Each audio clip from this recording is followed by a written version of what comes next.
Hi hello ನಮಸ್ತೆ. ಆಗ್ರಯೋಗಿ ವರ್ಲ್ಡ್ಗೆ ಎಲ್ರಿಗೂ ಸ್ವಾಗತ.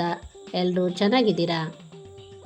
ಇವತ್ತು ಬಿಡಿಸುತ್ತಿರುವ 3ರಿಂದ 3 ಚುಕ್ಕಿಯ ರಂಗೋಲಿಯು ಸಾಂಪ್ರದಾಯಿಕ ಪಡಿ ಕೋಲಂ ಅಥವಾ ಗೆರೆಗಳ ವಿನ್ಯಾಸದ ರಂಗೋಲಿಯಾಗಿದೆ. ದಕ್ಷಿಣ ಭಾರತದ ಸಂಸ್ಕೃತಿಯಲ್ಲಿ ಈ ರೀತಿಯ ರಂಗೋಲಿಯನ್ನು ಬಿಡಿಸುವ ಮುಖ್ಯ ಉದ್ದೇಶ ಮತ್ತು ಮಹತ್ವ. ಮನೆಯ ಹೊಸ್ತಿಲು ಅಥವಾ ದೇವರ ಕೋಣೆಯಲ್ಲಿ ಇಂತಹ ರಂಗೋಲಿಯನ್ನು ಹಾಕುವುದು ಐಶ್ವರ್ಯ ಮತ್ತು ಸಮೃದ್ಧಿಯ ದೇವತೆಯಾದ ಶ್ರೀ ಲಕ್ಷ್ಮೀ ದೇವಿಯನ್ನು ಮನೆಗೆ ಆಹ್ವಾನಿಸುವ ಸಂಕೇತವಾಗಿದೆ.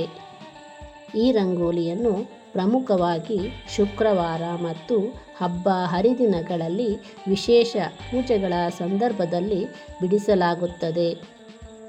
ವೃತ್ತಾಕಾರ ಮತ್ತು ಜ್ಯಾಮಿತಿಯ ವಿನ್ಯಾಸಗಳು ಮನೆಯೊಳಗೆ ಧನಾತ್ಮಕ ಕಂಪನಗಳನ್ನು ಸೆಳೆಯುತ್ತದೆ ಮತ್ತು ನಕಾರಾತ್ಮಕ ಶಕ್ತಿಯನ್ನು ಹೊರದೂಡುತ್ತದೆ ಎಂಬ ನಂಬಿಕೆಯಿದೆ.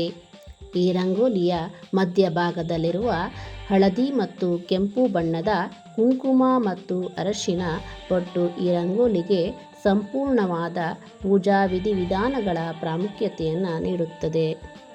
ಈ ರಂಗೋಲಿಯ ಬಗ್ಗೆ ನಿಮ್ಮ ಅನಿಸಿಕೆ ಅಭಿಪ್ರಾಯಗಳನ್ನು ಕಮೆಂಟ್ ಮಾಡಿ.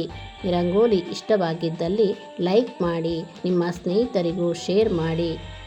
ನೀವು ಹೊಸಬರಾಗಿದ್ದಲ್ಲಿ ಹೆಚ್ಚಿನ ರಂಗೋಲಿ ವಿಡಿಯೋಗಾಗಿ ಚಾನಲ್ ಸಬ್ಸ್ಕ್ರೈಬ್ ಮಾಡಿ, ಬೆಲ್ ಐಕಾನ್ ಒತ್ತಿ.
ಈ ರಂಗೋಲಿ ವಿಡಿಯೋವನ್ನು ಪೂರ್ತಿಯಾಗಿ ನೋಡಿದ್ದಕ್ಕೆ ತುಂಬು ಹೃದಯದ ಧನ್ಯವಾದಗಳು.